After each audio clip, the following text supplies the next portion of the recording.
Ya, Bismillahirrahmanirrahim. Kita mulai untuk pertemuan kali ini, di mana kita akan membahas tentang sequential model, deep sequential model. Namun karena di perkuliahan kita tidak membahas secara khusus tentang dasar-dasar neural network atau deep learning, ya, sehingga kita akan membahas secara sekilas di sini, meskipun ini 108 halaman, tapi kita bahas secara sangat sekilas ya. Diharapkan nanti bisa ada diskusi juga. Jadi nanti kalau ada break ya, nanti kalau asar break, kemudian kita lanjutkan dengan barangkali ada materi sedikit yang tersisa, ataupun juga terutama diskusi. Kalian dipersilakan untuk atau juga disarankan untuk sambil explore di internet, di googling, di menggunakan LLM, dan kita belajar bersama-sama di sini. Kita membahas dulu pengantar deep learning.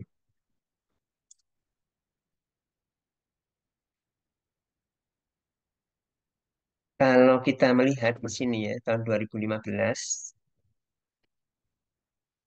tahun 2020, ini adalah dikatakan di sini adalah state of the art-nya atau ya progress di tahun 2015 ini adalah seperti ini, di mana di sini menampilkan wajah yang fake ya, wajah yang dari degenerate ya, degenerate wajah tahun 2015 ya. Ini Goodfellow et al. Goodfellow itu salah satu tokoh terkemuka ya untuk deep learning. Kemudian 3 tahun kemudian itu jauh lebih bagus ya, jauh lebih seperti real. Kalau di sini kan masih seperti ini ya, kualitasnya belum real. Kemudian tahun 2020, 2 tahun kemudian ini 2 menit video. Kalau kalian melihat di website MIT Introduction to Deep Learning ini, saya sangat sarankan. Ini udah real ya, sangat real. Meskipun ini memproduksinya tidak sederhana dan tidak murah memproduksi 2 menit ini. Ya. Tapi intinya tetap ada progres gitu ya. Yang progres itu baik dari sisi kualitas, teknik, ataupun juga dari sisi ya cost-nya. Kita lihat di sini, ini kita kalau kita lihat ya di klik di sini, itu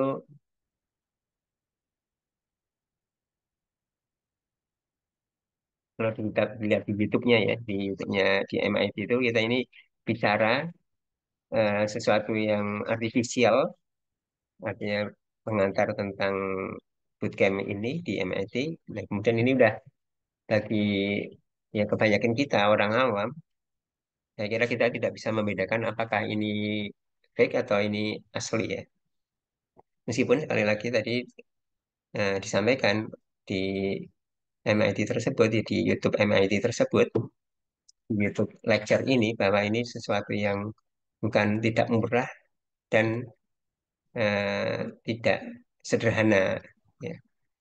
Nah, ya, jadi ini tapi suatu terobosan yang dilakukan.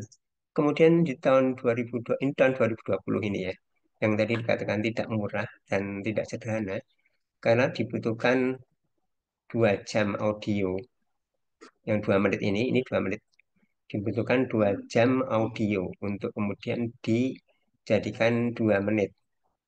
Kemudian dibutuhkan 50 jam video yang HD. Kemudian scriptnya yang dia bilangnya apa, script ini, itu udah ditentukan, udah predefined. Artinya sesuatu yang kurang fleksibel ya, dibandingkan dengan langsung dibuat, kemudian langsung ngomong, dibuat, bisa buat skripnya dia ngomong sesuai dengan skrip yang kita ketik gitu misalkan. Kemudian biayanya juga tidak terlalu murah ya, 15.000 US dollar.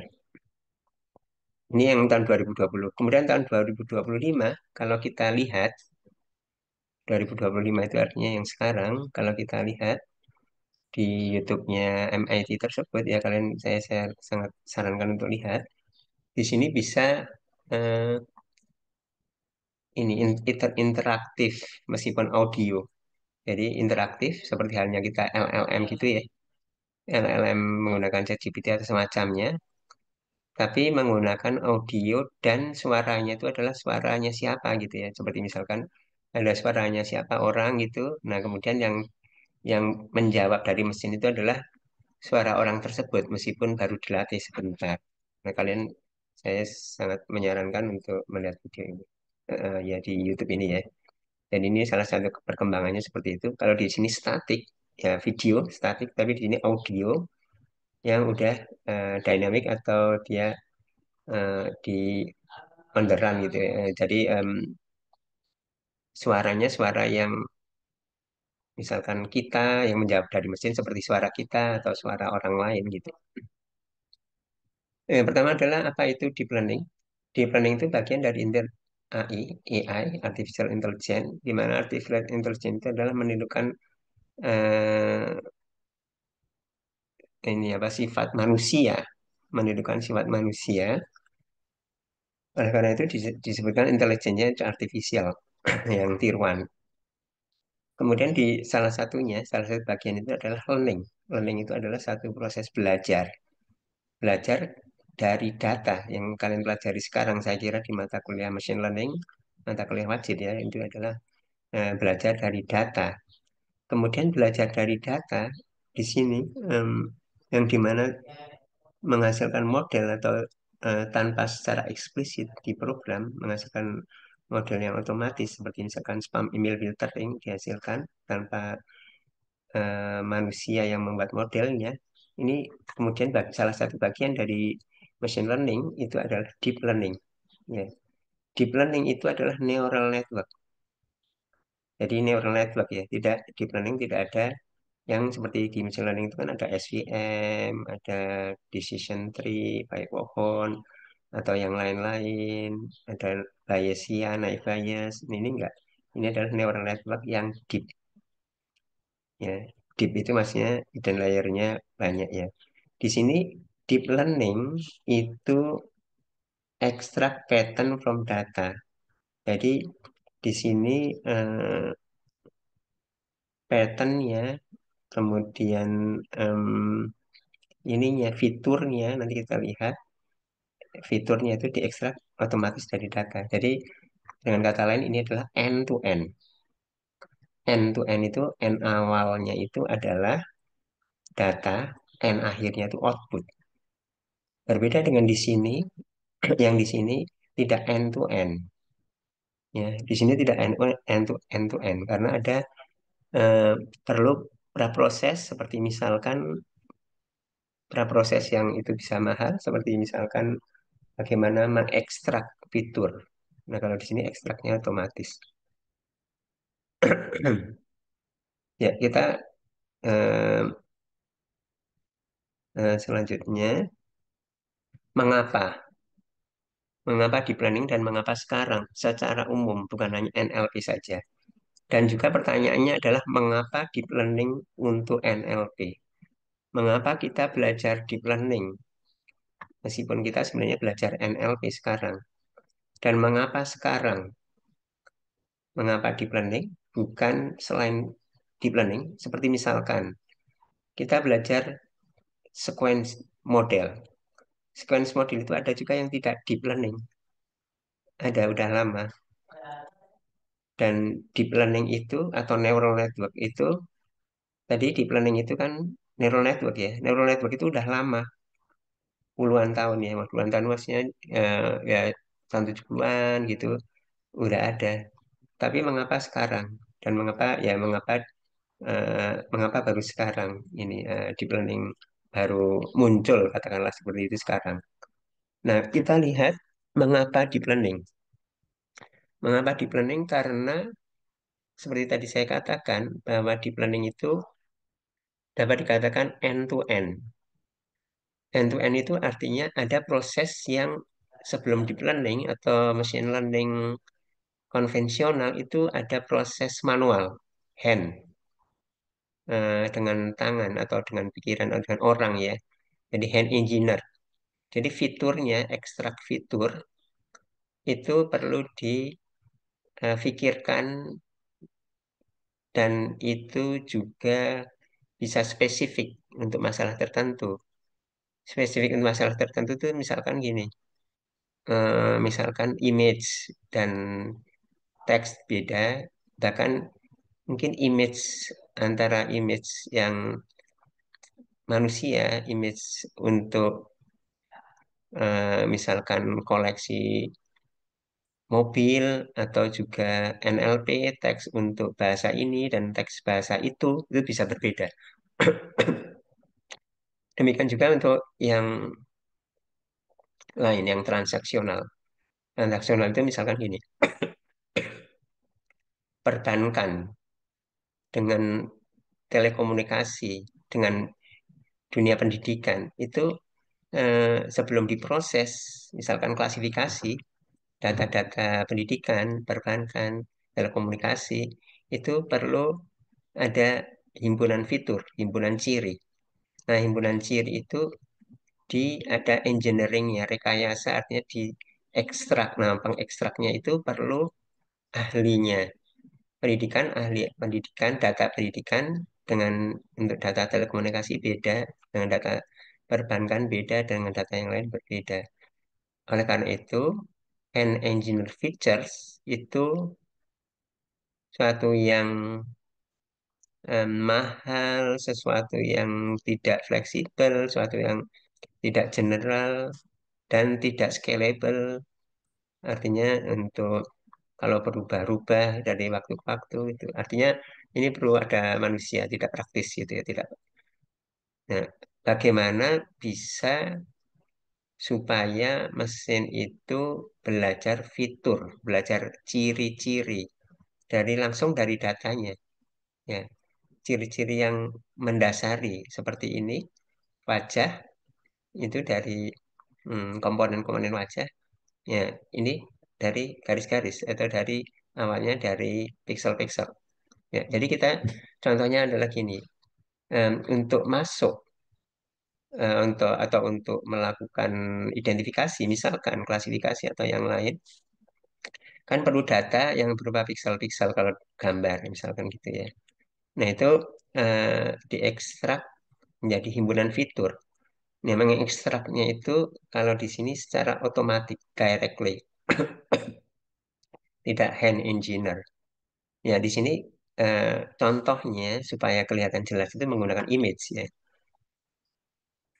Menggunakan image ini dengan line dan edges. Jadi dengan garis dan ini apa sudut-sudut gitu ya. Ada garis-garis, ini sudut-sudut. Kemudian untuk yang mid-nya, mid level, level yang lebih tinggi, itu udah tambah komponen-komponen dari wajah. Ini berbicara tentang contohnya adalah wajah ya. Ada mata, ada bagian telinga, bagian hidung, dan lain-lain.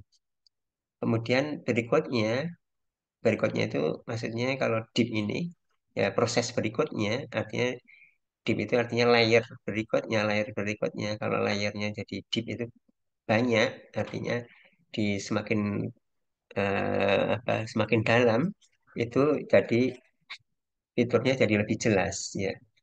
Ya seperti ini. Ini penggambaran penggambaran ini ya yang penyederhanaannya seperti ini. Demikian juga untuk NLP untuk teks ya, ya seperti itu ya. Mungkin bisa di sini ada kalau di sini misalkan simbol-simbol atau token-token yang kayak karakter, di sini udah sub kata atau kata, di sini kadang-kadang ada frase, ada kata-kata yang seperti rumah sakit gitu bisa dikenali. Jadi intinya adalah eh, end to end. Itu adalah mengapa deep learning. Mengapa deep learning jadi state of the art. Jadi yang paling bagus, lebih bagus dibandingkan dengan yang learning yang konvensional seperti SVM dan lain-lain. Karena bisa otomatis, bisa end to end. Kemudian kenapa sekarang? Ini teorinya sebenarnya udah tahun 52 udah ada satu proses yang sangat penting di dalam proses learning itu ada yang apa yang disebut dengan gradient descent atau stochastic stochastic gradient descent, yaitu proses untuk learningnya. Ya, proses untuk learning itu udah ada di sini. Secara teorinya udah ada tahun 52. Kemudian dasar dari neural network, kalau neural network itu katakanlah menjadi bangunan, dan bangunan itu terdiri dari bata-bata. Nah, maka konsep tentang sebuah bata itu udah ada di tahun 58, di mana di sini ada bobot-bobot yang diajarin, yang sebagai variabel bobot-bobot. Kalau misalkan LLM itu suatu bangunan yang tinggi, bangunan pencakar langit, itu terdiri secara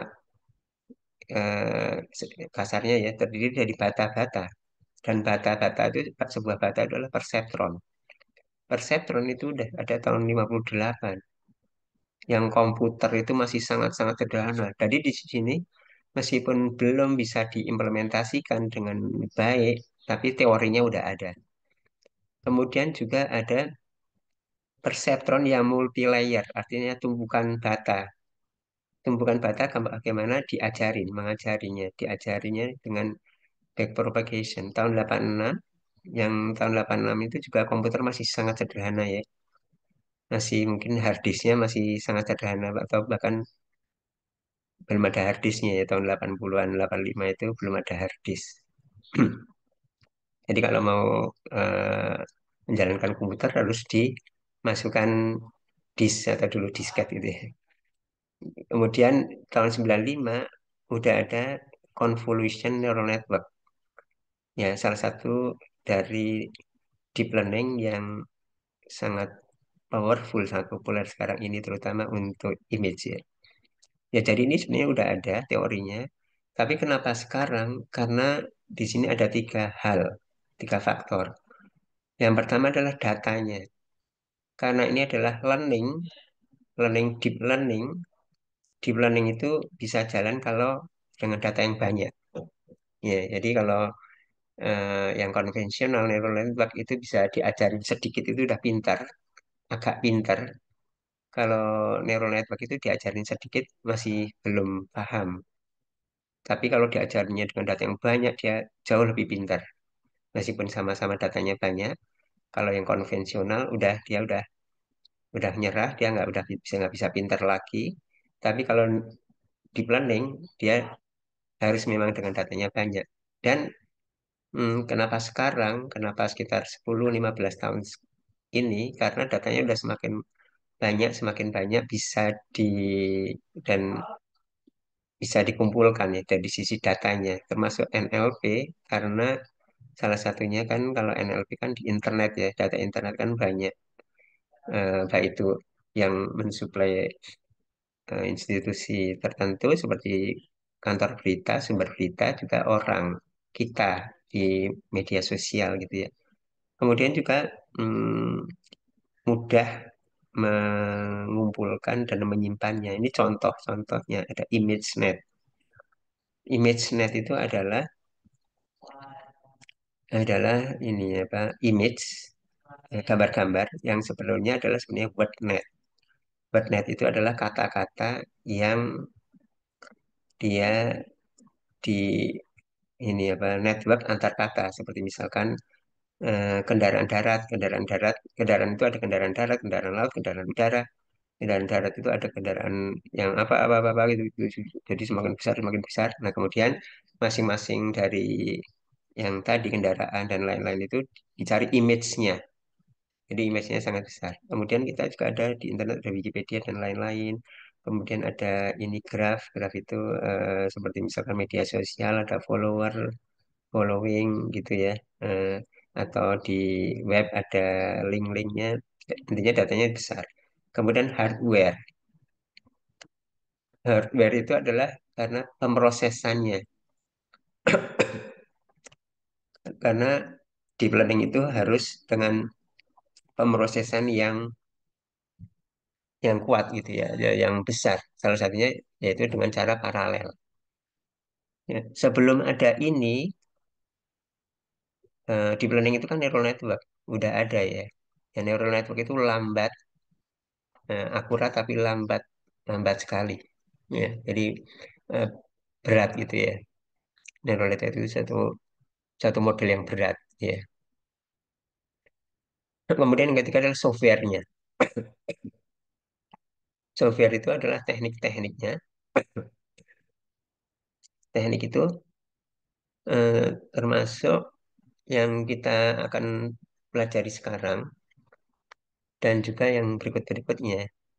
Ini adalah teknik-tekniknya, kemudian model-model yang baru semakin gencar. Kemudian penting juga adalah toolbox atau library atau toolbox atau framework seperti ada TensorFlow, ada PyTorch, ada Keras dan lain-lain. Dan untuk eksperimen kita menggunakan toolbox ini. Jadi levelnya udah level atas, lebih ke atas ya. Tidak harus dari scratch bawah banget.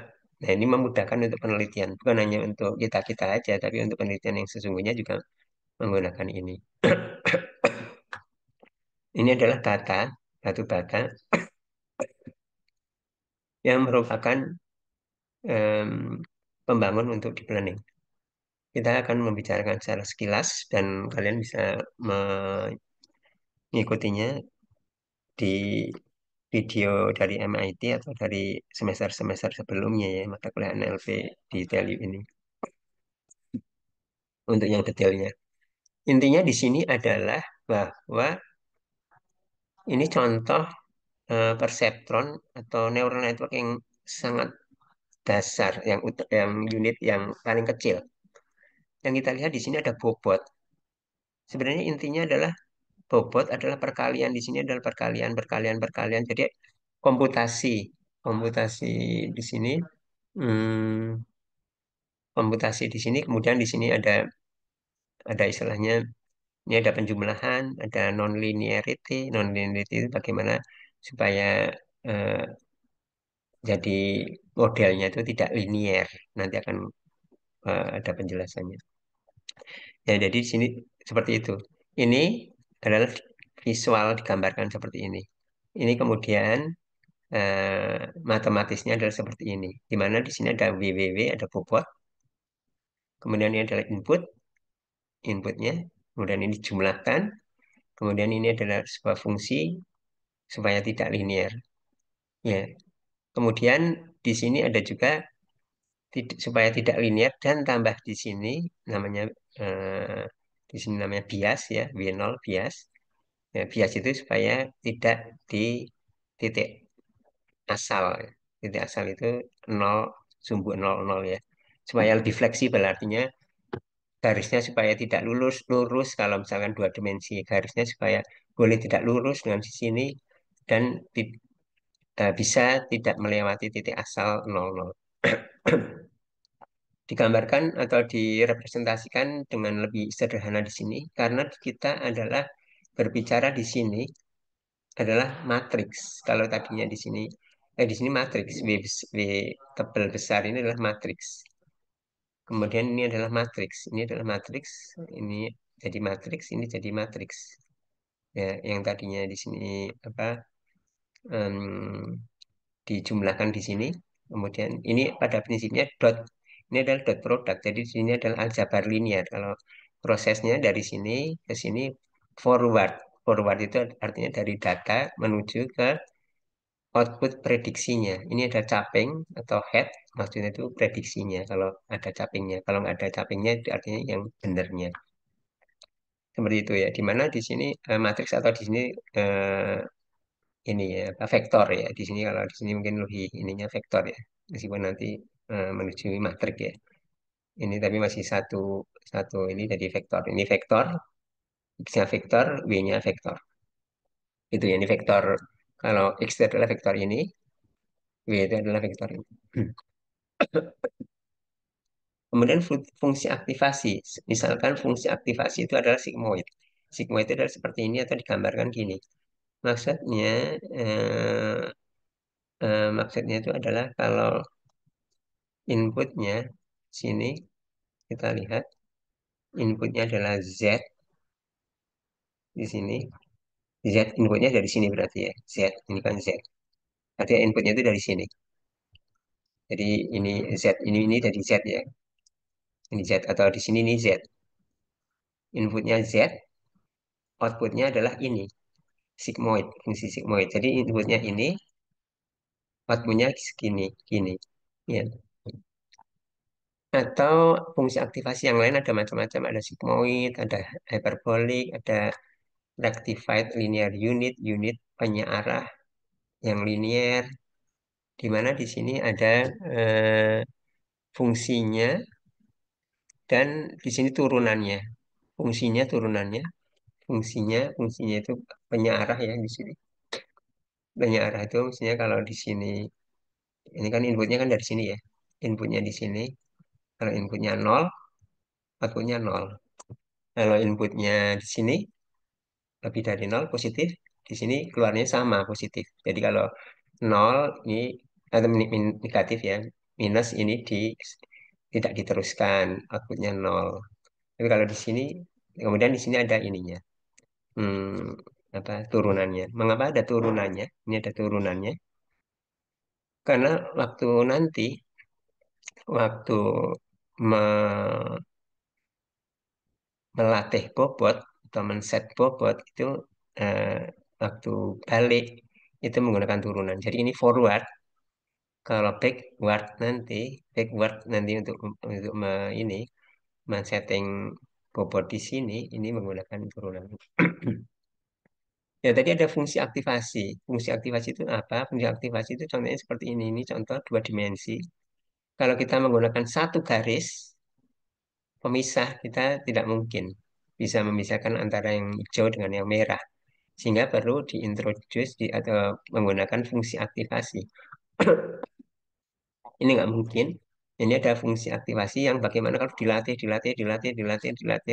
terus bisa memungkinkan seperti ini. Kalau ini dilatih ya hanya garis ke sini atau garisnya ke sini atau garisnya ke sini dan tidak harus di sini ya karena ada bias tadi sehingga bisa di sini. Kalau tanpa bias dia cuma ngulek-ngulek di sini aja. Nah, kalau dengan fungsi aktivasi, fungsi atau nonlinearitas, nah ini bisa dilatih dengan beberapa iterasi bisa seperti ini gitu. Di sini contohnya adalah ini yang tadi ya, ini contohnya dengan angka-angka seperti ini. Ini adalah contohnya seperti ini. Ya, kemudian ini adalah perseptron yang eh, digambarkan seperti ini ya.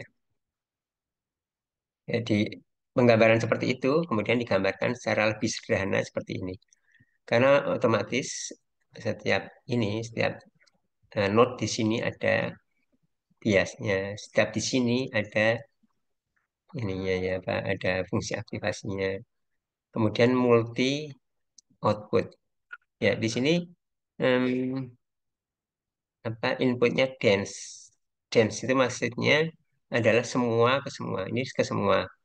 Ini ke semua. Ke semua. Di sini juga dari semua masuk ke sini, dari semua masuk ke sini. Inputnya adalah dense. Oleh karena itu disebut dengan dense layer.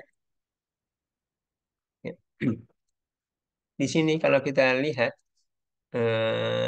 kita menggunakan TensorFlow atau PyTorch, ini dari scratch. Dari scratch itu maksudnya tidak scratch banget ya. Scratch banget itu kan ada product dan lain-lain. Ini tidak scratch banget ya. Scratch itu maksudnya setiap ini apa bobot dan bias dituliskan, setiap bias dituliskan untuk forward ya dituliskan. Ini scratch itu seperti ini meskipun ya udah udah abstraksinya udah tinggi ya. Ya kemudian yang tidak scratch itu seperti ini atau PyTorch atau TensorFlow udah langsung hanya layer TF titik keras titik layers titik dense unit sama dengan dua ya seperti itu aja atau ini ya mirip ya ini disebutkan ada linear ya pada prinsipnya sama antara ini dengan ini, hanya beda ini aja apa, eh, beda keywordnya, beda mungkin sedikit sintaksnya gitu. Ya, ini adalah contohnya lebih kalau di sini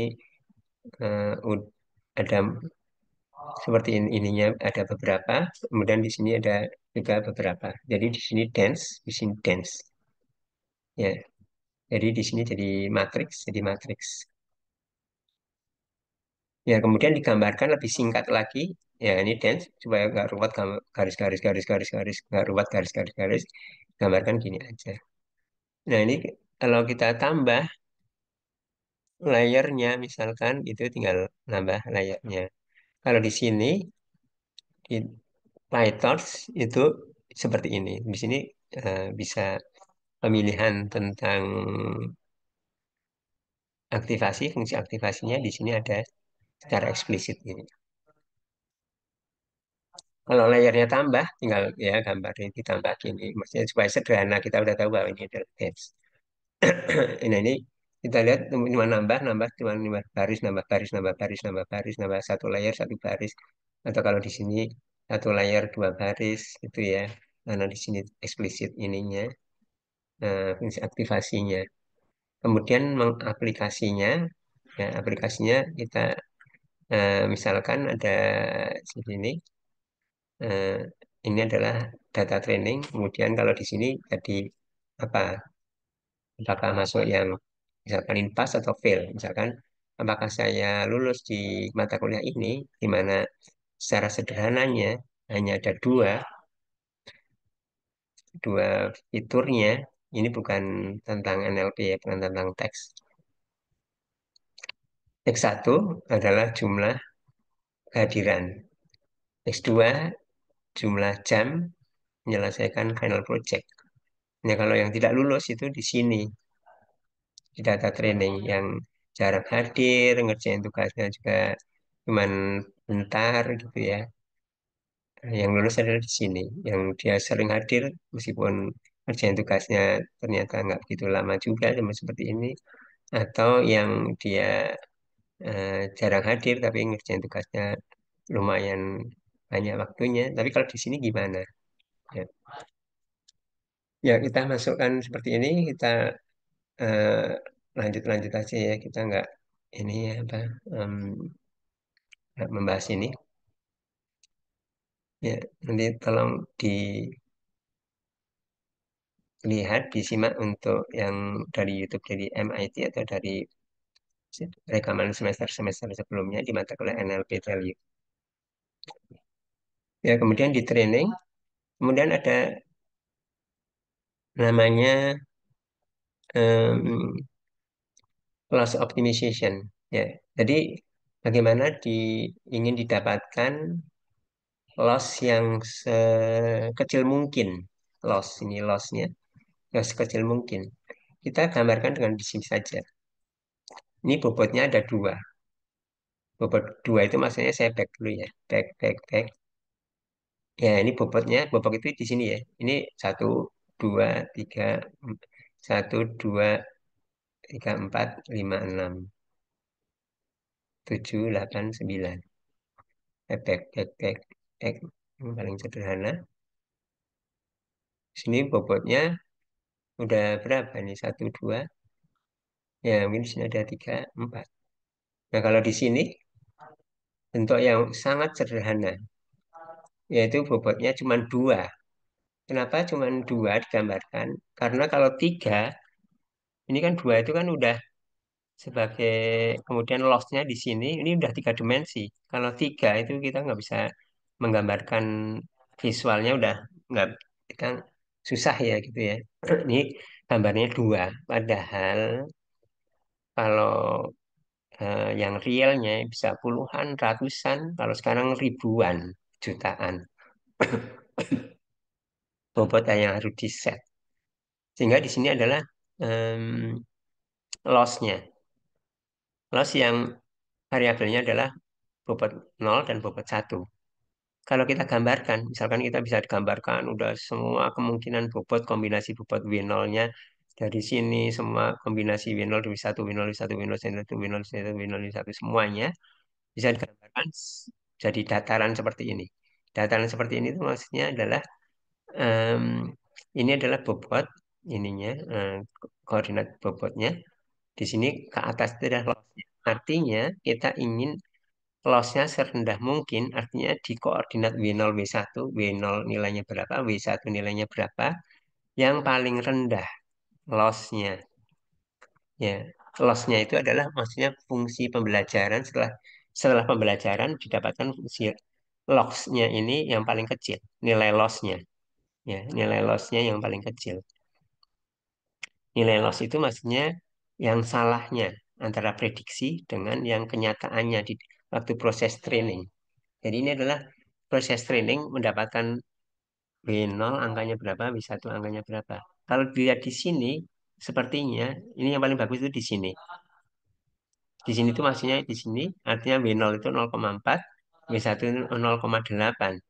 Ya, waktu proses pembelajaran yang interaktif dari ke depan, dari data ke prediksi, dari prediksi kemudian ke belakang untuk men-setting bobot, bolak-balik, bolak-balik, bolak-balik dengan data training berikutnya, data training berikutnya, data training berikutnya. Nah, itu idealnya kalau seperti ini, kayaknya itu di sini yang paling kecil. Ya, artinya W0-nya harusnya didapatkan 0,4, W1-nya 0,8. Bagaimana bisa mendapatkan ini? Pertanyaannya adalah itu ya. Bobot yang awal kita back lagi ya, back, back, back, back. Ya, ini di sini bobot awal itu biasanya atau katakanlah random. Di sini yang dipanah itu adalah bobot artinya random. Random itu kalau kita gambarkan misalkan di sini, di sini taruh aja random di sini, di sini, di sini. Ya, di sini kemudian misalkan contohnya bagaimana supaya bisa dia ke paling bawah. Ini ada namanya gradien descent. Gradien. Gradien itu kemiringan. Kemiringan itu ini adalah tentang turunan ya. Jadi kalau di deep learning terutama adalah eh, tadi waktu majunya, forwardnya dari data menuju ke prediksi itu adalah aljabar linear. Baliknya yaitu dari prediksi seberapa salah, kemudian salah itu untuk mengoreksi bobot itu menggunakan turunan, kalkulus turunan. Jadi gradien itu adalah turun, menghitung turunan di sini.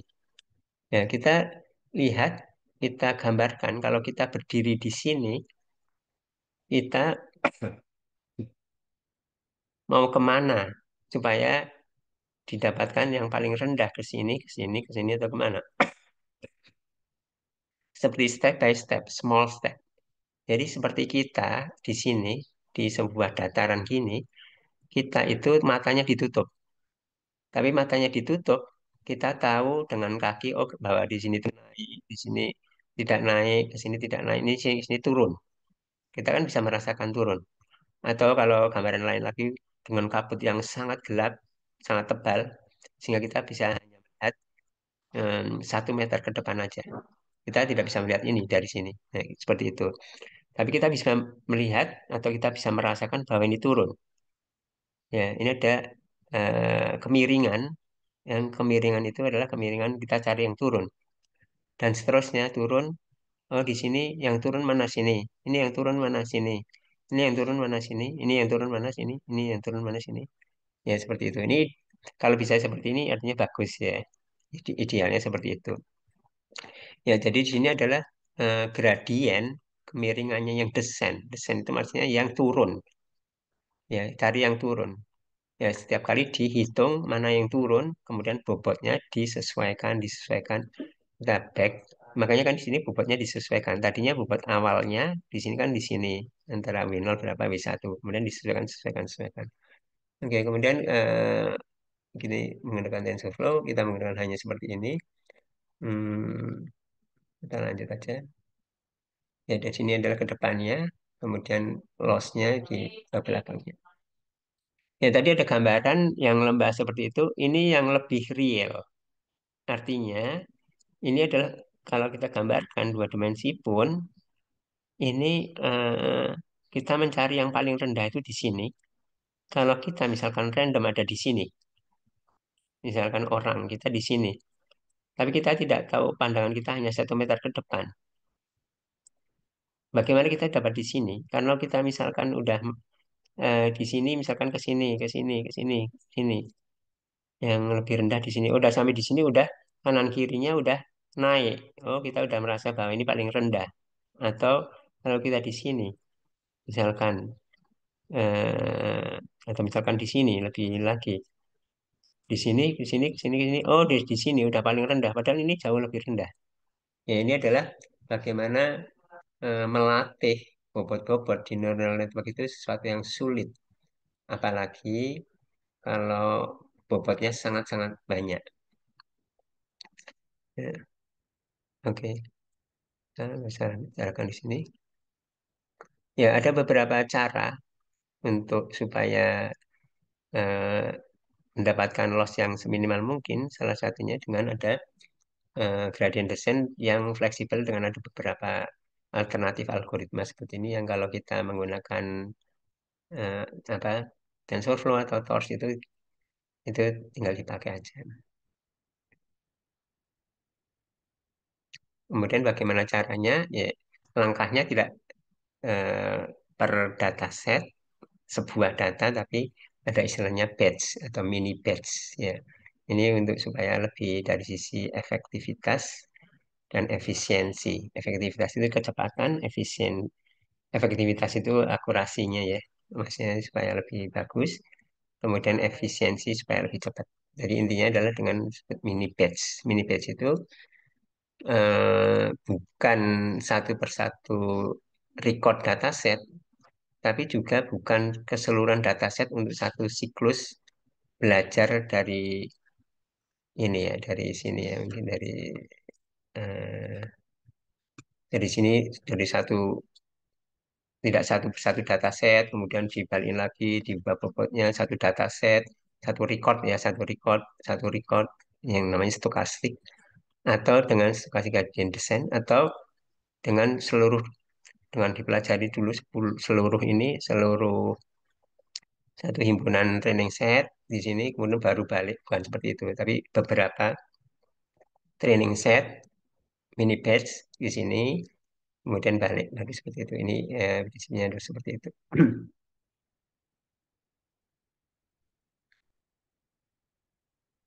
Kemudian kalau ada overfitting, ya, overfitting itu apa yang dimaksud dengan overfitting? Overfitting itu adalah mengoverfit, ya, mengoverfit, mengepaskan, mengakomodir data-data training. Ini data-data training yang merah-merah, kotak-kotak merah ini data-data training. Diakomodir, misalkan ini antara dua kelas dan dipisahkan, oh pemisahnya itu sangat bagus di sini. Jadi data trainingnya itu benar-benar dipisahkan, tapi biasanya itu tidak generalize. Generalize itu maksudnya kalau ada outlier di sini diakomodir. Padahal itu kan outlier atau bahkan noise gitu ya. Kalau underfitting itu terlalu sederhana, biasanya datanya terlalu sedikit. Yang ideal itu adalah misalkan seperti ini. Seperti ini itu maksudnya adalah di sini, misalkan contohnya dibandingkan dengan di sini ya, dibandingkan dengan sini, misalkan contohnya yang ini. Ini contohnya yang di sini, dengan bandingkan dengan di sini. Ini kan diakomodir bahwa di sini adalah sebelah sini, ini sebelah sini mungkin kelas yang berbeda, tapi di sini enggak. Jadi performansi trainingnya memang kurang bagus, tapi untuk data yang unseen istilahnya atau data testing itu lebih bagus. Jadi outlier seperti ini mungkin adalah outlier, yang ini outlier. Ya, outlier itu contoh analoginya adalah kita membandingkan antara misalkan mahasiswa dengan anak SMP. Mungkin ada anak SMP yang mirip dengan mahasiswa dari sisi posturnya dan lain-lain, itu kita anggap di sini apa, kita mengakomodir itu outlier itu kan diakomodir. Padahal ya kita general aja karena jarang yang anak SMP seperti itu. Jadi antara mengakomodir outlier. Ini regularisasi bagaimana supaya lebih bagus. Ini secara umum bukan hanya di deep learning, Eh, ini dengan drop out. Drop out itu maksudnya seperti kalau kita ke gym ya misalkan gitu ya atau gimana. Dilatih yang sebelah sini, dilatih supaya kuat. Ini ya nggak usah. Jadi kita dengan seperti ini aja juga kuat. Kemudian di sininya dilatih tadi tangannya, dilatih dadanya, dilatih kakinya gitu ya. Jadi bisa dengan dilatih dengan beberapa itu di drop out, beberapa misalkan 50%-nya itu dihilangkan. Dihilangkan itu misalkan mungkin activation layer-nya itu dinolkan, jadi nggak ada gitu ya. Atau early stopping. Karena kalau data training, ya ini training, training terus, terus, terus, terus di training terus semakin bagus, loss-nya semakin kecil, semakin bagus, semakin bagus. Artinya bisa mengakomodir outlier. Padahal di sini sebenarnya tidak. Nggak bagus untuk generalnya, untuk data testingnya. Ya, seperti itu ya untuk yang pertama. Kemudian kita lanjutkan untuk yang deep sequence. Nah, sekarang yang sequence. Tadi deep learning, sekarang deep sequence. Mengapa deep sequence itu sangat penting bagi banyak kasus, banyak data, termasuk untuk NLP. Kita lihat bahwa ini salah satu lompatan besar ya di deep learning atau juga termasuk khususnya di NLP. Ya, kenapa itu suatu lompatan besar? Karena em, maksudnya sequence model itu adalah model yang mengakomodir data sequence. NLP datanya itu adalah sequence. Sequence itu adalah urutan dari huruf-huruf yang ada sequential atau kata-kata deep sequence modeling. Ya, seperti MIT atau MIT nggak bisa diganti TIM, ITM itu beda gitu ya. Deep learning sama learning deep, introduction to deep learning, deep introduction learning itu beda lagi. Nah itu harus seperti itu supaya kita ingin lebih apa bagus ya untuk memproses NLP atau khususnya di sini NLP misalkan teks ya.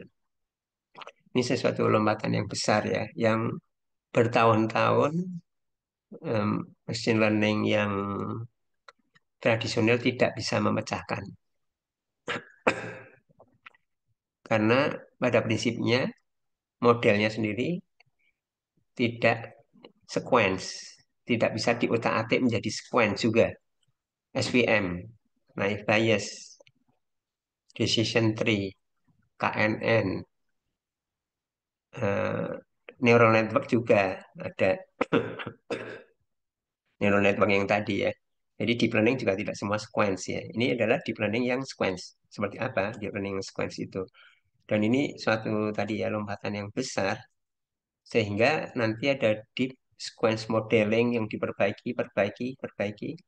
Nah, itu sehingga sangat cepat perkembangannya. Jadi sekitar mungkin katakanlah kasarnya sekitar 15 tahun dari deep sequence modeling yang awal yang masih dasar yang akan kita pelajari di sini sampai yang udah canggih seperti sekarang dan terus dikembangkan. Kita gambaran kasarnya adalah seperti ini. Misalkan ini ada sebuah bola, sequence itu. Em, kita akan memprediksi di mana dia akan jalannya, akan perginya ke sini, ke sini, ke sini, ke sini. Kita nggak tahu. Ya. Tapi kalau ini ada historinya, ini yang sekarang posisinya di sini, sebelumnya di sini. Kita tahu sebelumnya, setelahnya ke sini, kemungkinan besar. Ya meskipun bisa ke sini atau bisa kembali ke sini ya, tapi kemungkinan besar ke sini. Ya. Sequence itu banyak ya di dunia real, di dunia nyata itu banyak sekali. Misalkan audio, ini kan sequence. Suaranya ada tinggi, rendah, tinggi, ini seperti ini. Kan nggak bisa diacak dari sini, kemudian dari sini, ke sini, ke sini. Nanti beda ya. Kemudian tren di sini. Tren ini juga sequential ya. Karena kita kan dari waktu ke waktu, kita ingin lihat tren. Juga video.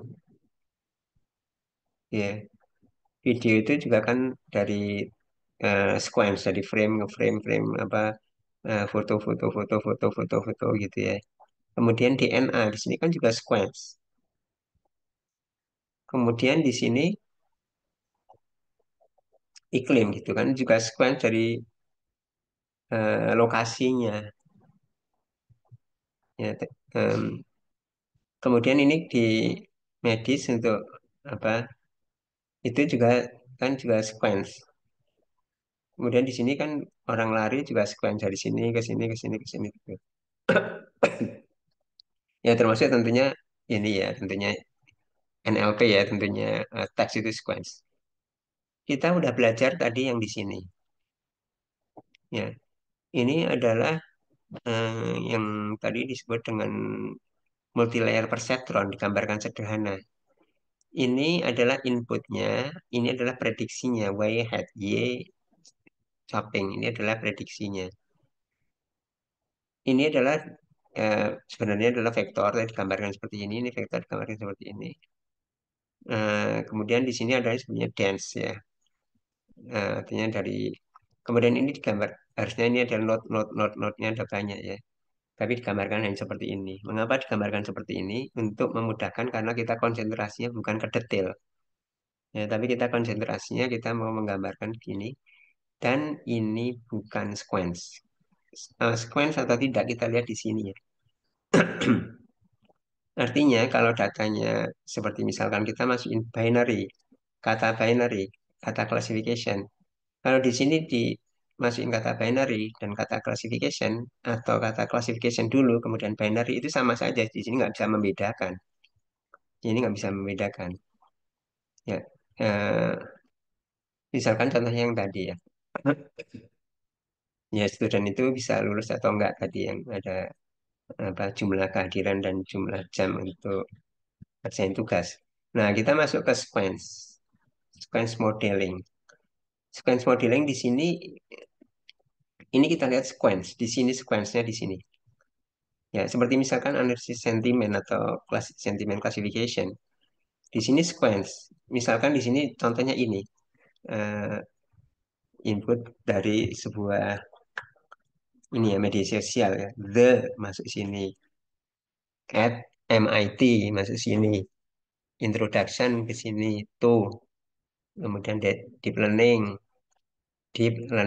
is gitu. Jadi di sini masuk satu, masuk, masuk, masuk, masuk, masuk, input, input, input gitu, ya. Masuk, masuk, masuk, masuk, masuk. Keluarannya dia positif atau negatif, ya dia senang atau enggak. Atau image captioning, yang sequential model, sequence-nya itu adalah di sini.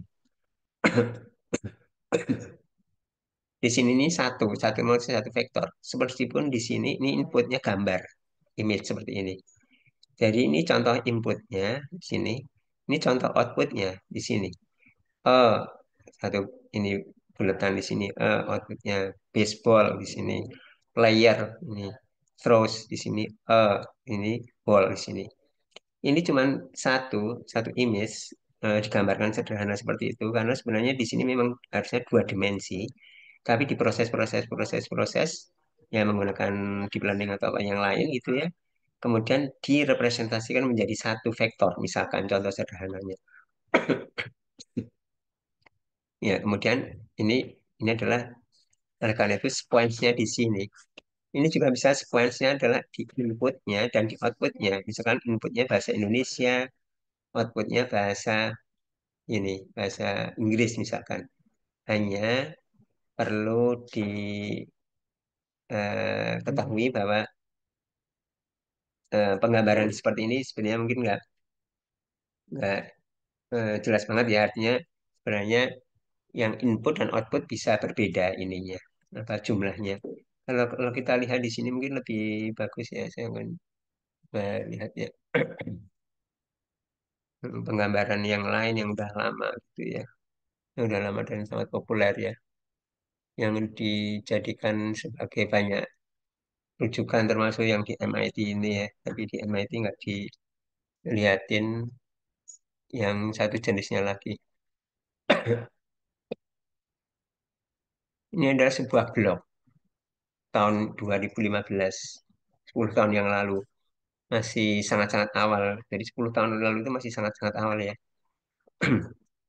Itu ada seperti ini tadi one to one yang tidak recurrent. Apa yang tidak, maksudnya tidak sequence. Yang tadi one to many image, misalkan udah dikompres menjadi satu aja. Kemudian keluarnya caption di sini, keterangannya. Atau many to one. Atau many to many seperti tadi ya. Many to many yang tadi ya, di slide. Tapi ada juga yang many to many yang sebenarnya seperti ini. Bisa penggambarannya lebih bagus ya. Di mana di sini jumlah input dan jumlah outputnya bisa berbeda. Ini ada blog yang lama yang sangat populer. Ya, ini kemudian kita lanjut. Ya, kemudian bagaimana dengan neuron dengan recurrent. Recurrent itu adalah perulangan atau looping. Ya, kalau kita lihat perseptron dulu yang tadi kita udah bicarakan di slide yang pertama ya.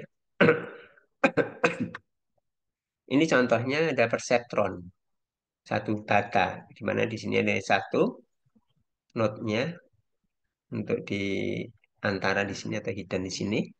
Ini adalah input, ini adalah output, di mana X1 maksudnya adalah record pertama, atribut pertama, atribut kedua, atau fitur pertama, fitur kedua, fitur ketiga. Ini bobotnya. Ya, kemudian atau feed forward network, ya, feed forward, ya, istilahnya feed forward network, atau ada multi layer perceptor, nanti disederhanakan seperti ini. Ya, kemudian di sini em, em, ada istilahnya time step. Kalau yang bantuan, di sini nggak ada istilah time step. Di sini ada yang sequence, ada istilahnya time step. Time step itu tadi, seperti misalkan kata-kata handling, berikutnya individual, berikutnya time, berikutnya steps. Jadi kalimat handling individual time steps itu masuk handling individual time steps. Ya, jadi di sini handling dulu. Time step-nya itu adalah dari sini kata pertama, kata kedua, kata ketiga, dan kata berikutnya. Time step, langkah-langkah waktunya. Ya, di sini tidak bisa dibolak-balik. Ya, jadi di sini kita lihat bahwa Y di sebuah time step itu terdiri dari inputnya. Kita lihat di sini ya, bukan yang pertama yang coba lihat di sini setelah bukan yang pertama tapi kedua dan seterusnya. Inputnya di sini itu adalah fungsi dari sini. Seperti ini kan fungsi dari sini ya. Tapi di sini, oh ini time step juga ya, tapi digambarkan seperti ini ya. Nanti bisa ini ya. Atau ini bukan time step. Ini bukan time step ya. Bukan maksudnya bukan sequence ya. Nanti sequence yang ada loopingnya di sini. Ya di sini ini adalah Y1 itu dari X1. Y1 T-nya satu ya. Y eh, Y1 itu dari T1. X1, X1, maaf. X1 di sini. Jadi nilainya berapa ini? Prediksinya kan Saping itu kan prediksi ya. Ini nilainya berapa? Itu tergantung dari X-nya apa di sini ini. Atau berapa di sini kan angka-angka ya ini. Eh, Seperti itu. Tapi juga dari memori yang sebelumnya. Jadi dipengaruhi dari kata sebelumnya. Jadi kalau misalkan katanya di sini neurons with recurrent, ya di sini yang with ini di sini apa? Nah, itu tergantung dari yang sebelumnya juga, neurons juga. Itu. Ya, atau di sini kalau digambarkan yang ini ya, recurrent ya. Recurrent itu adalah, jadi sequence itu diimplementasikan dengan recurrent. Sebelum recurrent, maksudnya dalam sejarah eksperimen menghasilkan sequence, itu sebenarnya sebelumnya tidak recurrent. Tapi istilahnya rekursif. Rekursif itu berbeda dengan recurrent. Kalau recurrent itu seperti ini, apa, looping gini. Jadi looping seperti ini, recurrent, ber, ada ber, berulang. Ya, ini digambarkan bisa seperti ini. Atau digambarkan bisa seperti ini. Jadi sama aja yang di sini sama di sini ya. Dan ini udah recurrent sekarang udah ada ininya, ada recurrent. Jadi ini yang hijau-hijau ini dan layar di sini dengan hidden layer di sini dengan hidden layer yang di sini ya. Yang ketiga itu em, sama di sini sebenarnya. Sama itu maksudnya apa? Itu sama misalkan jumlah node-nya. Di sini jumlah node-nya berapa? Hidden layer yang sama ya. Hanya nilainya berubah-ubah di sini seperti ini kemudian ini berubah seperti jadi seperti halnya di sini. Istilahnya ini adalah yang dalam kondisi tergulung itu seperti ini, dalam kondisi yang terurai itu seperti ini. Ya. Kemudian di sini juga sama, ininya jumlah node-nya ini sini dengan di sini dengan di sini ini kan sama ya. Hanya masukannya yang dari neurons, width, recurrent ini vektor jumlah vektornya panjangnya sama tapi isinya berbeda. Ini adalah recurrent neural network atau RNN. Jadi neural network yang recurrent, yang berulang, yang looping. Kita lihat ini looping, ya. Ini ada time step-nya. Jadi muter di sini. Setiap kali ke sini ada keluaran dan ke sini. Kemudian ke sini juga menghasilkan ada yang kata, misalkan kata berikutnya atau fitur kedua. Kemudian dari sini dan dari sini. Ya, jadi yang eh, ini apa sel di sini hidden ya, ya itu hidden ya. Hidden state, hidden layer ini layer ya karena tadi dari beberapa node ya. Hidden apa cell state di sini, yang hidden di sini itu merupakan fungsi yang dari X yang seperti tadi ya, ini diulang lagi, dan dari yang sebelumnya, yang all state, yang sebelumnya, yang time step sebelumnya, atau kata sebelumnya kalau kita kata-kata. Jadi setiap state, setiap berulang, setiap looping, itu diupdate dari dengan dua data ini. Ini contoh atau intuisi ya, atau gambaran besarnya. Ini contohnya misalkan di sini I love recurrent neural. Kemudian ingin diprediksi kata berikutnya. Kata berikutnya di sini, misalkan pertama hidden state-nya diisi 0 dulu, kemudian di sini ini apa kata berikutnya, prediksi kata berikutnya dengan RNN, itu kemudian kata berikutnya adalah network. I love recurrent neural network. Ya, dengan ini kita lihat looping for word in sentence. Ya, seperti itu ya.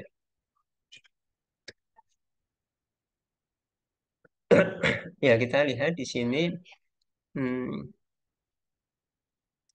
kita lihat di sini ada bobot-bobot, ya. W, H, H. Nah, itu dari hidden ke hidden, yaitu tanah ini. Ulangi lagi ya, bahwa di neural network secara umum atau juga termasuk di deep learning, bobot itu ada di mana? Bobot itu ada di dalam, kalau digambarkan di dalam panah ini, di sini. Bobot itu ada di dalam panah ini. Jadi di sini ada HH. HH itu adalah dari H, ini H, hidden ke hidden. Kemudian XH. XH itu adalah dari sini X ke H.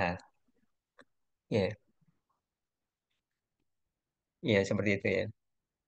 Kemudian HY, outputnya ini adalah outputnya WHY. Jadi ada tiga saja matriksnya, yaitu HH dari hidden ke hidden, XH dari X inputnya ke H, kemudian HY dari hidden ke Y. Di mana di sini kita lihat di sini ada ini fungsi aktivasi contohnya. Ini contoh fungsi aktivasi yang populer adalah tangen hiperbolik. Ya, fungsi aktivasinya. Ya seperti itu ya, secara garis besar. Ya, Kemudian bagaimana computation graph-nya? Kita lihat kita mempunyai bobot-bobot di sini. Kita lihat ya bobot ini WHY. Sama kan ini WHY. Sama ini WHY. Sama ini WHY.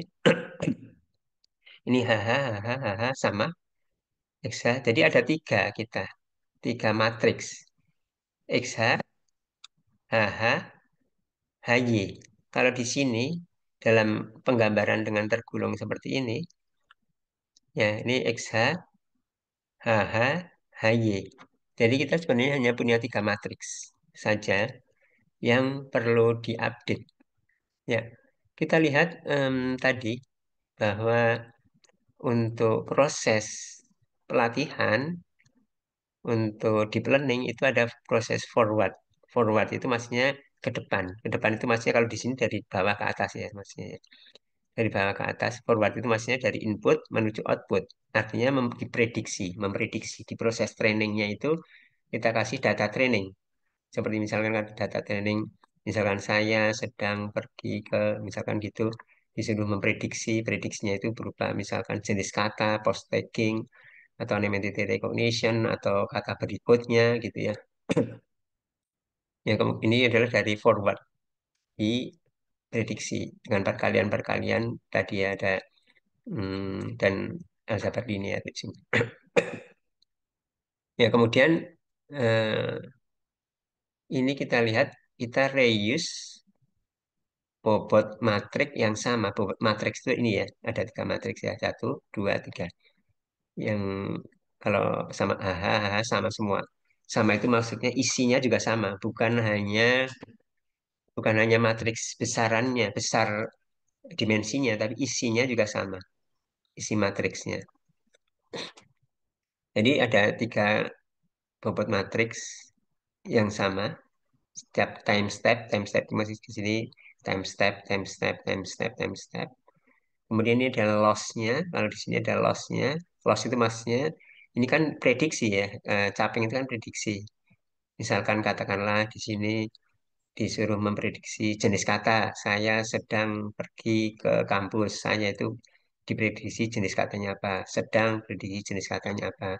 Kalau di sini misalkan antara prediksi dengan yang sesungguhnya, yang realnya, itu gimana? Nah, ini kemudian ada loss-nya, ini ada loss-nya, ada loss, kemudian loss-nya diakumulasi di sini. Maafin kok nggak ada yang baliknya ya. Ini forward, kemudian backward-nya nanti ada makanya di sana, di slide yang belakangan. Nanti backward-nya itu adalah untuk update ini bobotnya. Ini RNN from scratch, TensorFlow. TensorFlow tapi dari scratch. Maksudnya kan kalau scratch banget itu ya kita menggunakan murni Python, kemudian bagaimana perkalian-perkalian. Ini nggak ada perkalian, nggak ada apa. Hanya definisi-definisi update hidden state, menghitung outputnya, mengembalikan. Ini segini, satu halaman sini, beberapa baris saja ini udah dikatakan scratch. Ini sebenarnya kan abstraksinya udah tinggi.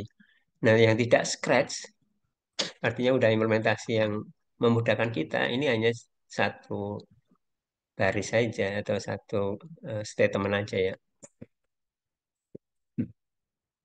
Di mana dikatakan kalau misalkan di TensorFlow ini adalah simple RNN eh, apa atau di sini adalah RNN kalau di torch itu PyTorch ya. Ya seperti itu. Jadi kemudian ada hyperparameternya seperti unitnya atau input size-nya gitu ya. Yang tidak scratch itu seperti itu. Jadi sangat memudahkan kita. Oleh karena itu tadi dikatakan bahwa deep learning itu semakin maju antara lain karena ada semacam TensorFlow itu salah satunya ya. Ya, kemudian kita lihat ini seperti ini adalah one to one neural network, bukan sequence, bukan model sequence. Disebutkan vanilla. Vanilla itu standar. Mungkin di sana ya vanilla itu maksudnya standar.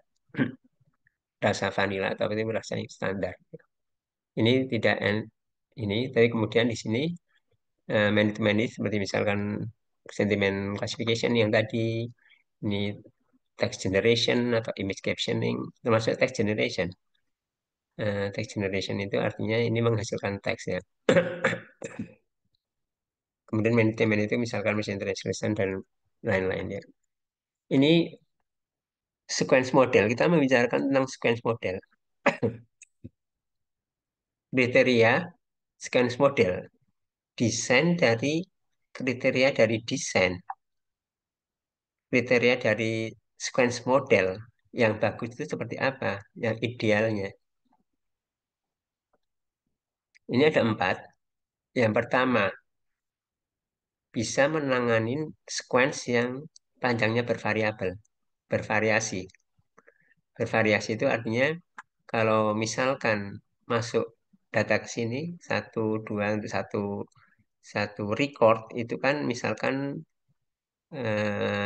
di posting ya, atau di artikel berita, itu kan panjangnya berbeda-beda antara artikel berita satu dengan yang lain, atau satu kalimat satu dengan kalimat yang lain, atau sosial posting media satu dengan posting yang lain.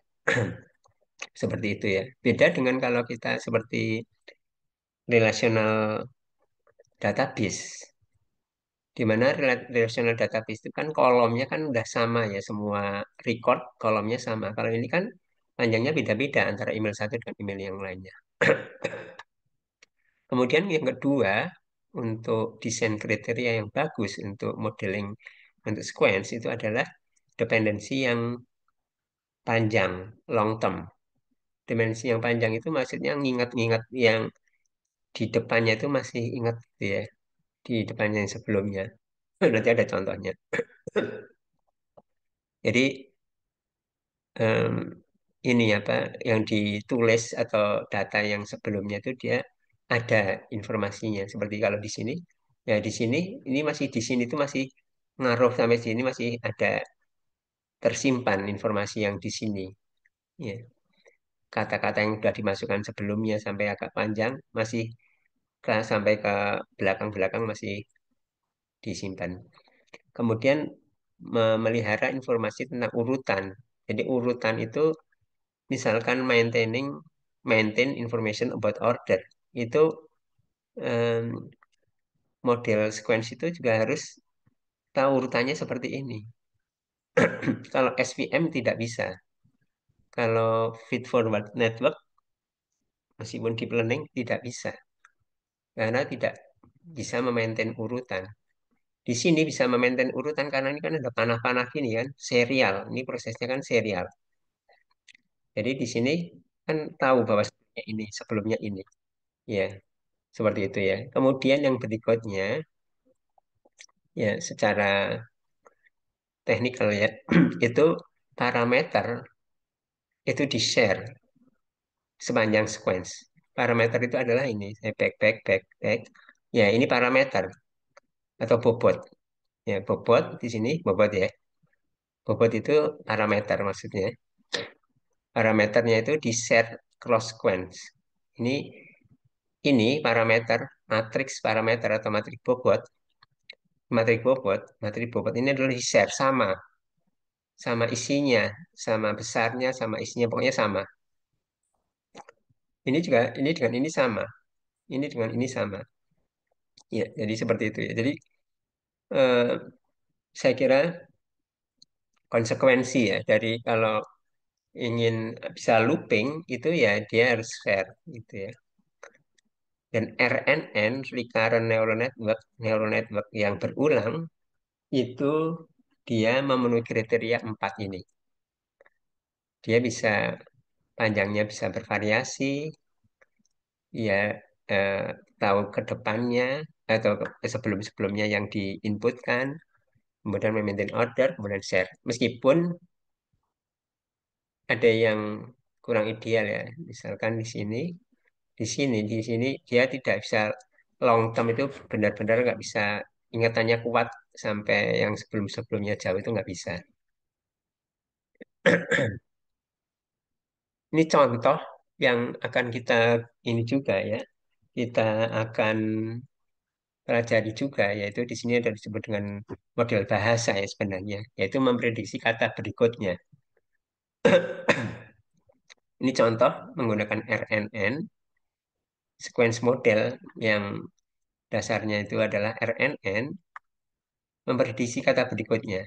This morning I took my cat for a walk. Misalkan yang diketahui hanya yang ini aja, yang hijau aja. This morning I took my cat for a titik-titik. Disuruh memprediksi kata berikutnya. Ya, ini adalah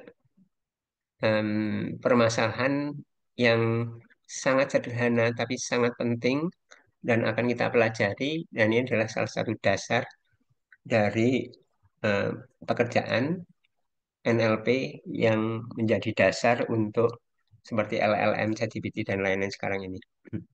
Jadi memprediksi sebuah kata berikutnya.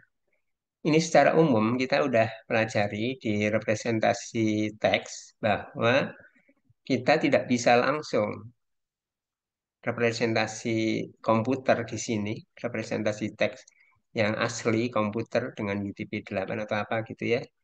Ini masuk itu nggak bisa, nggak bisa diproses,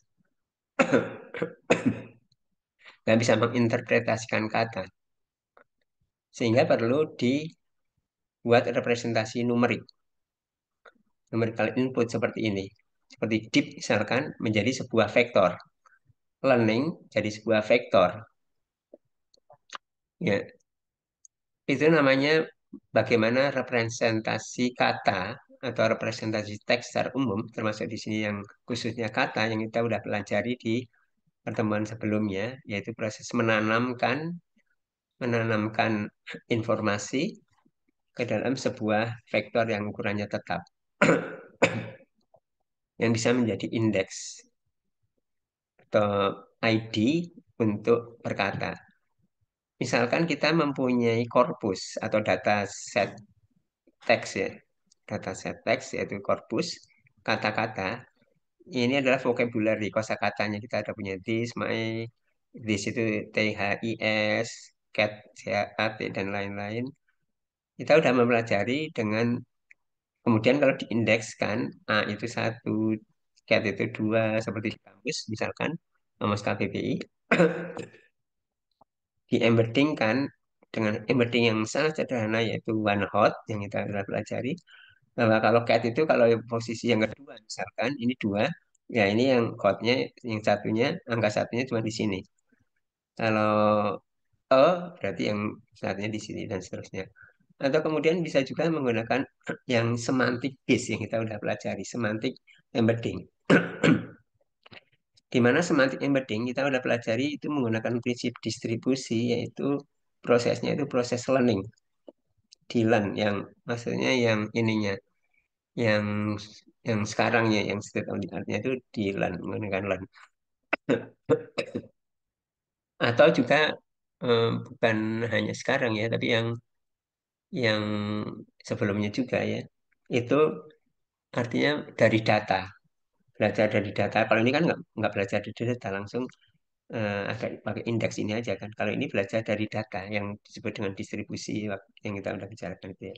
Di mana sehingga akhirnya kita bisa melihat bahwa kata dog dan kata cat itu dekat. Happy dengan set dekat. Happy lebih dekat ke set daripada happy ke cat.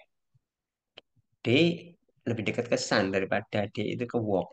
Ya, secara semantik ini memang dekat. Run dengan walk semacam semantik dekat. Ya, seperti itu. Yaitu di sini adalah belajar dari data, distribusi data, distribution istilahnya, prinsipnya. Atau dilihat dari konteks. Konteks run, kanan kiri kata run, dengan kanan kiri kata run di sebuah di kalimat run, kalimat run, kalimat run, kalimat run, dengan kalimat walk, kalimat walk, kalimat walk, kalimat walk, itu ya dekatlah ininya apa konteksnya mirip-mirip, co-occurrence-nya itu mirip-mirip. Ya, yang pertama, yang tadi adalah bisa menghandle sequence length. Ya, sequence length itu variabel sequence length. Ini bisa the food was titik-titik, bisa lebih panjang lagi bervariabel sequence-nya, panjang sequence-nya. Ini panjangnya satu, dua, tiga, satu, dua, tiga, empat, lima. Ini nebak yang berikutnya. Ini lebih panjang lagi, satu, dua, lebih bisa nebak berikutnya. Jadi length dari sequence itu bisa variabel, bisa dihandle. Kemudian yang berikutnya, saya back dulu ya. Ya, ini kan handle variable length. Kemudian kedua, track long term dependency. Track long term dependency itu contohnya gini. France, is where I grew up. But I now live in Boston. I speak fluent titik-titik. Ini fluent apa? Bahasa apa? Bahasa Inggris karena di Boston. Ya, sepertinya sih ya dia karena dia tumbuh besar di Perancis ya sehingga di sini yang paling bagus jawabannya adalah Perancis. Ya, artinya long term, long ini jauh sebelumnya. Masih ingat dia, dia tidak ya pokoknya yang dekat di sini dari Inggris gitu. Ya, jadi kita memerlukan informasi jauh, distant, di sini distant atau long yang sebelumnya untuk memprediksi kata yang berikutnya mungkin seperti itu. Jadi di NLP itu hal yang seperti ini, yaitu long term dependency, itu diperlukan. Kemudian yang berikutnya, saya back lagi ya, back, ya ini, information about order. Information about order itu seperti ini. The food was good, not bad at all. Ini sama kata-katanya. The food was bad. Ini bad di sini. Not good at all. Cuman bad sama good dibolak-balik aja. Ini artinya kan berbeda. Sebaliknya. Nah, kalau kita tidak sequence, artinya tidak bisa memaintain, mengcapture informasi tentang sequence, maka ini dianggap sama. Seperti halnya SVM, itu dia tidak bisa mengcapture sequence. Naive bias, dia tidak bisa mengcapture sequence.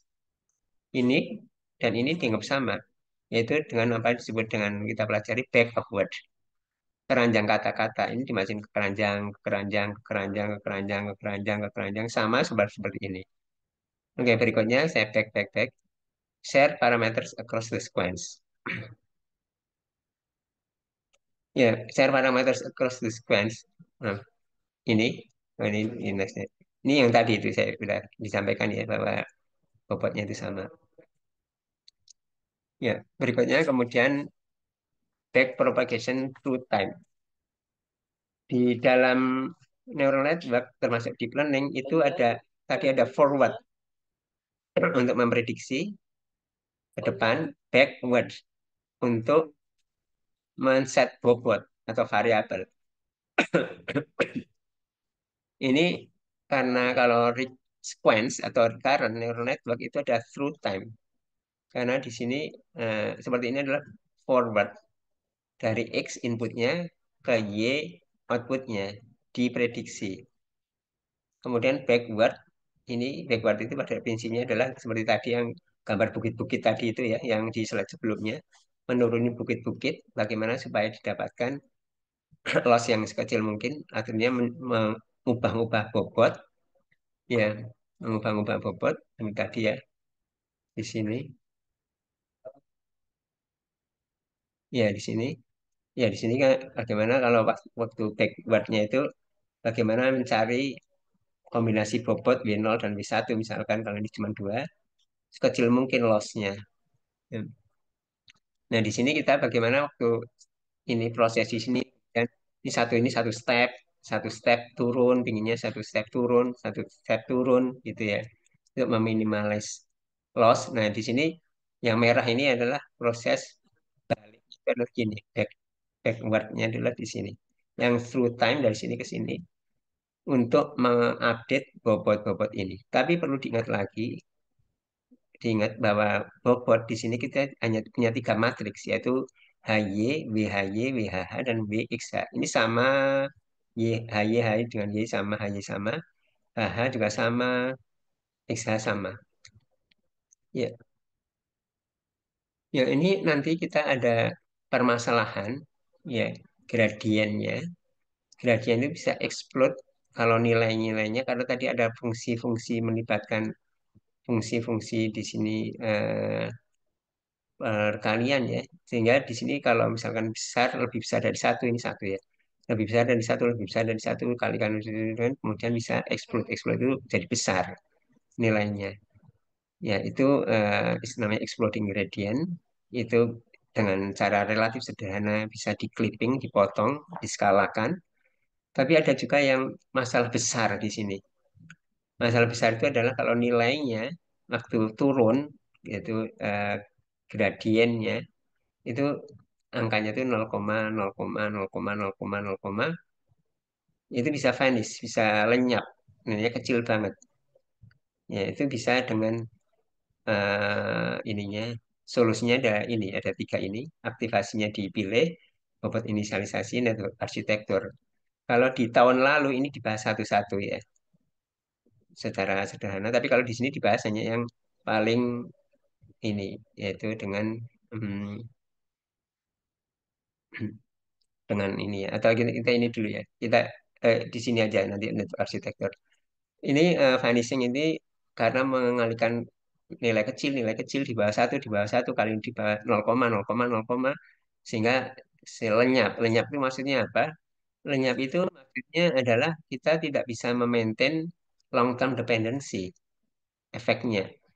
Misalkan the cloud are in, kalau di sini the cloud are in di sini atau di sini eh, kalau lebih long seperti tadi, I grew up in France and I speak fluent titik-titik, karena udah jauh dengan vanishing gradient, gradient yang lenyap, ini seperti efeknya itu adalah memorinya itu dia udah nggak bisa long term dependency. Ya, tadi di sini saya back, back. Nah, di sini ada beberapa solusi ya. Kalau di tahun sebelumnya dibahas sedikit-sedikit. Ya, kemudian di sini kita solusinya hanya di sini aja, network arsitektur dan hanya satu slide. Kalau tahun lalu ada lebih dari satu slide, yaitu dengan LSTM. LSTM pada prinsipnya adalah di sini ada gate, gerbang. Gerbang untuk menambah, gerbang untuk menghilangkan, gerbang untuk mengupdate. Ini semacam memori, memori yang dibuka tutup secara learning menggunakan gerbangnya ini. Karena ini antara 0 sampai 1 nilainya. Kalau 0 dikalikan 0 berarti nutup.